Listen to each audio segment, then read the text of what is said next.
ಬಂಡೆ ಆಡ್ತಿದ್ದಾರೆ.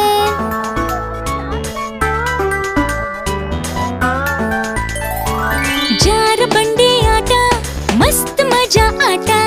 ಜಾರಿ ಬಂದ ರಾಮಣ್ಣ ಹಲ್ಲು ಬಿಟ್ಟು ನಕ್ಕ.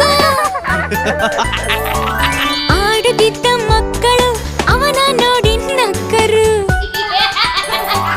ಜಾರ ಬಂಡೆ ಆಟ ಮಸ್ತ್ ಮಜಾ ಆಟ. ಜಾರ ಬಂಡೆ ಆಟ ಮಸ್ತ್ ಮಜಾ ಆಟ. ಜಾರಿ ಬಂದ ರಾಮಣ್ಣ ಹಲ್ಲು ಬಿಟ್ಟು ನಕ್ಕ.